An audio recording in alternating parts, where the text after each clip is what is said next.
대한민국 부동산을 논할 때 가장 먼저 언급되는 곳이 어디일까요? 아마도 많은 분들이 강남을 먼저 떠올리실 겁니다. 특히나 강남에서 경부고속도로를 따라 경기 남부까지 이어지는 경부축을 중심으로 개발이 진행되면서 강남, 판교, 동탄은 물론 더 남쪽으로는 평택, 천안까지도 생활권이 확대되었는데요. 큼직한 도시개발 사업, 신도시라고 부를 수 있는 규모로만 보아도 판교를 포함한 분당 신도시, 광교 신도시, 동탄 1 신도시, 동탄 2 신도시, 평택 고덕 신도시, 충남 아산 신도시, 아산 탕정지구, 불당지구가 있고 그 외에도 많은 택지지구들이 개발되어 다수의 인구가 밀집되어 있는 곳이 바로 경부축입니다. 포화 상태가 된 경부축 외에 다른 개발 지역을 찾아야 한다는 의견도 나옵니다. 경기 남부 일자리의 핵심인 반도체 축은 경기도 용인시 기흥구, 수원시 영통구, 화성시 동탄 신도시, 평택 고덕의 삼성전자와 경기도 이천의 하이닉스, 그리고 정부가 최근 발표한 용인시 처인구, 원산면 및 남사읍의 반도체 클러스터까지를 포함합니다. 강원도 강릉에서 전라남도 목포를 잇는 강호축도 있고 서해안 복선 전철 개통과 더불어 수도권 내에서 그래도 비교적 개발 여력이 있는 서부를 관통하는 서해축도 종종 언급됩니다. 2018년 발표된 3기 신도시들의 위치를 유심히 보신 분들은 느끼셨겠지만 강남에서 경부고속도로를 축으로 남쪽으로 이어지는 경기 남부 권역은 이미 다수의 택지지구 및 신도시 개발로 추가적인 도시 개발이 어려운 상황이라 최근 지정되는 택지지구 및 신도시들은 수도권 서부, 경기 남부 혹은 수도권 동부로 위치하고 있습니다. 3기 신도시로 발표된 고양 창릉, 남양주 왕숙, 하남 교산, 인천 계양, 부천 대장 모두 경부축으로부터 벗어난 곳에 위치해 있습니다. 당수지구가 위치한 경기도 수원시는 2025년 2월 기준 인구가 119만 명에 달하는 경기 남부의 대표 도시입니다. 당수지구는 수원시 권성구 당수동 일대 약 7,500여 세대 규모로 조성되는 공공주택지구입니다. 2016년 조성계획이 발표되었으며 추후 2023년 추가 지정을 통해 당수 2지구 약 5천여 세대가 추가로 공급 발표되어 규모를 더했고 사실상 하나의 도시로 보아도 될 정도로 인접한 남쪽의 호메실 지구를 포함할 경우 약 3만 3천 가구로 신도시급 규모로 거듭나게 됩니다. 수원 당수지구는 수원시 내 가장 서쪽에 위치한 지역이며 수원의 구도심이라고 볼 수 있는 수원시청 인근이나 수원역을 기준으로 해도 서쪽으로 약 5km, 동수원 지역의 광교 신도시를 기준으로 할 경우 약 10km가량 떨어져 있어 생활권이 완전히 분리되어 있습니다. 당수지구의 조성은 기존 호메실 지구와의 연담화를 통한 경기도 서남부 권역의 중급 규모 신도시가 생겨난다는 점에서 더 의미가 큽니다. 규모나 조성 시기를 감안할 때 기존의 교통, 상업, 생활 인프라가 갖춰진 호메실이 당수지구의 입주로 인해 더 강화될 것으로 전망됩니다. 수원시 서쪽 끝에 위치하여 기존 수원시 내 교통, 주거 인프라를 이용하기 어려웠던 섬 같은 입지였던 호메실 지구가 당수 1지구, 당수 2지구의 추가 지정으로 인해 자체적으로 충분한 배후 세대를 갖게 된 것입니다. 또한 경기도권 도시들의 운명을 크게 좌우하는 교통 인프라 면에서도 호메실이 우위를 갖고 있습니다. 올해 착공한 신분당선 호메실 연장이 그것입니다. 도로교통 면에서는 호메실지구, 당수지구의 입지가 그리 나쁘지만은 않습니다. 수원 광명고속도로, 과천 봉담 도시고속화도로가 도시와 붙어 있고 이를 통해 서해안고속도로, 영동고속도로로 빠르게 진입할 수 있습니다. 다만 대중교통 인프라는 좋지 못했는데요. 호메실 지구 조성 때부터 계획된 신분당선 호메실 연장 사업이 예비 타당성 조사에 문턱을 넘지 못해 10년 넘게 지연된 것이 가장 큰 문제였습니다. 기존 민자사업 방침을 포기하고 국가주도의 광역철도 사업으로 전환되면서 2024년 8월 전 구간 착공했으며 2029년 개통 예정입니다. 이는 강남 방면으로의 이동은 물론 1호선 화서역, 신분당선 광교중앙역 등 수원 내 주요 지역으로의 이동을 편리하게 한다는 측면에서 그 파급력이 큰 사업이라고 할 수 있습니다. 당수지구의 경우 이러한 교통대책이 부실하다는 점이 문제로 지적되고 있으며 추가적인 대책이 마련되기 전까지 호메실 신분당선 연장선과의 연계 교통편을 이용해야 할 것으로 보입니다.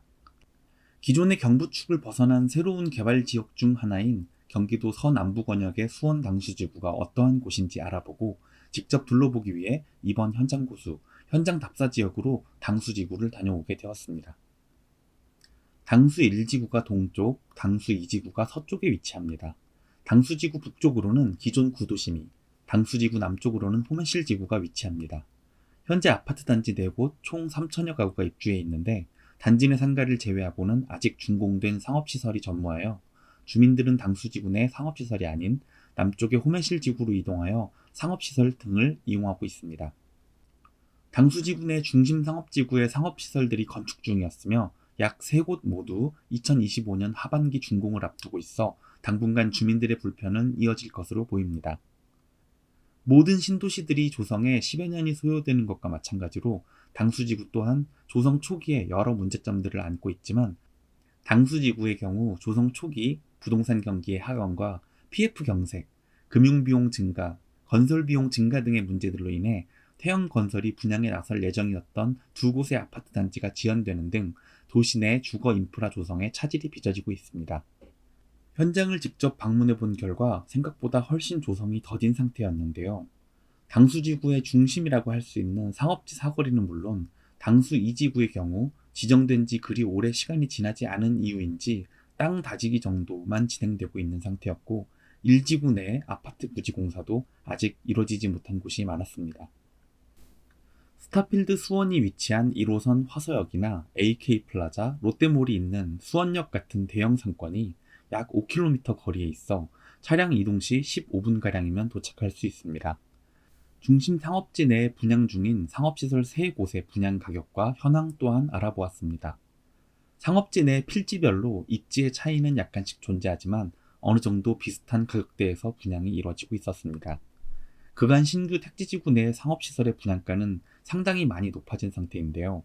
부동산 경기 상승 시기에 토지를 낙찰받은 경우 최근 부동산 경기가 하강함에 따라 과도한 토지 대금을 회수할 만한 사업성이 보장되지 않아 사업이 지연되거나 아예 개발 사업 자체를 포기하고 낙찰받은 땅을 재매각 혹은 계약금 포기를 하는 등의 사례들이 발생하고 있습니다.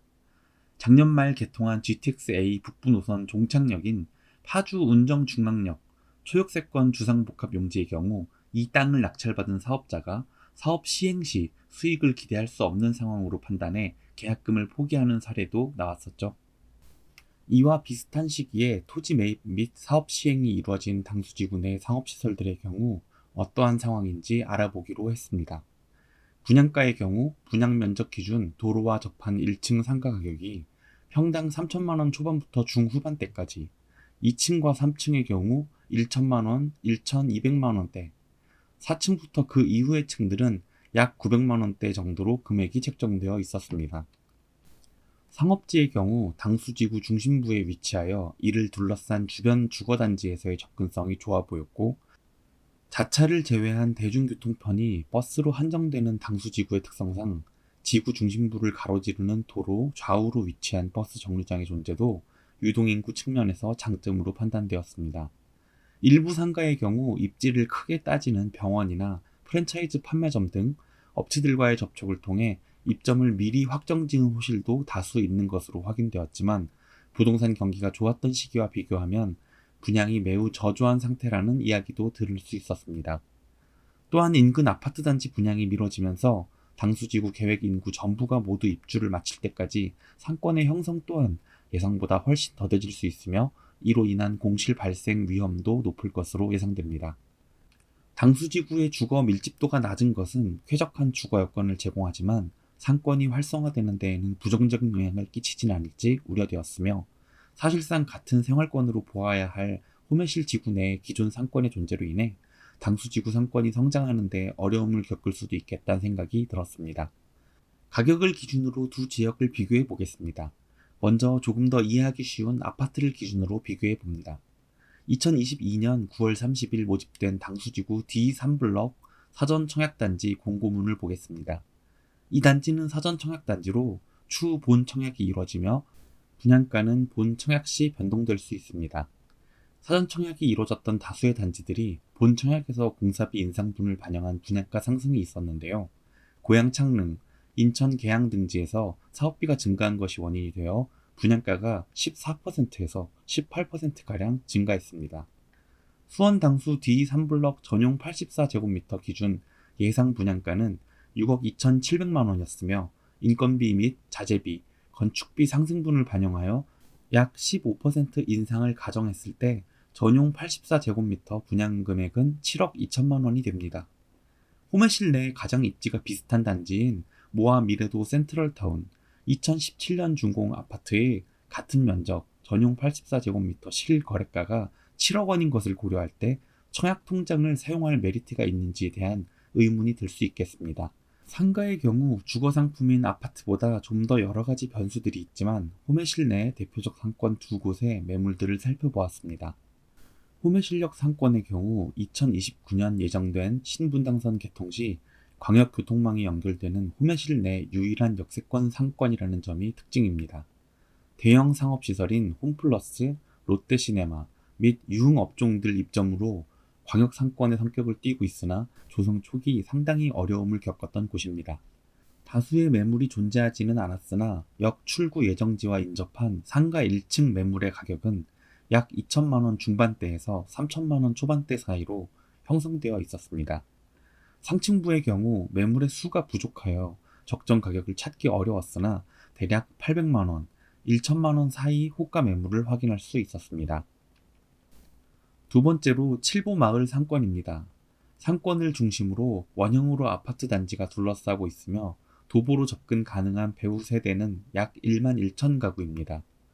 생활 필수 업종인 베이커리, 음식점, 판매 시설들이 모여 있으며 인근 초등학교, 중학교, 고등학교가 모두 모여 있어 다양한 업종이 입점해 있습니다.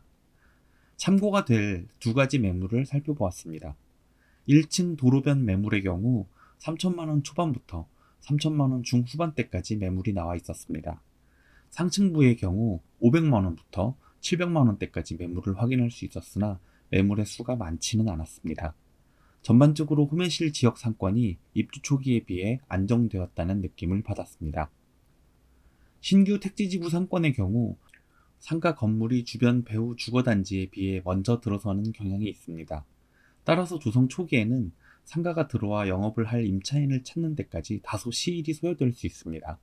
이는 불가피한 일이지만 배후 주거단지에 입주가 지연되거나 상권 형성이 더디게 될 경우 예상보다 긴 공실 상태를 겪게 될 수도 있습니다. 신규 택지지구 혹은 신도시의 시범단지 아파트와 첫 상가의 경우 비교적 낮은 가격대로 분양이 시작되기에 안정적인 투자처 혹은 실패할 확률이 낮은 투자처로 알려져 있지만 도시의 모든 것들이 처음이기 때문에 상권과 도시 기능이 안정적으로 자리 잡히기까지 시간이 필요하다는 점을 유의하셔야 하겠습니다. 경기 서남부의 신규 택지지구, 수원 당수지구에 대해 알아보았습니다. 인접한 호매실 지구의 아파트 상가 가격과도 비교해보면서 새로운 개발지역 내 투자 상품들의 가격이 적정한지도 생각해 볼 수 있는 시간이었습니다. 다음에 또 좋은 부동산 정보로 찾아뵙겠습니다. 감사합니다.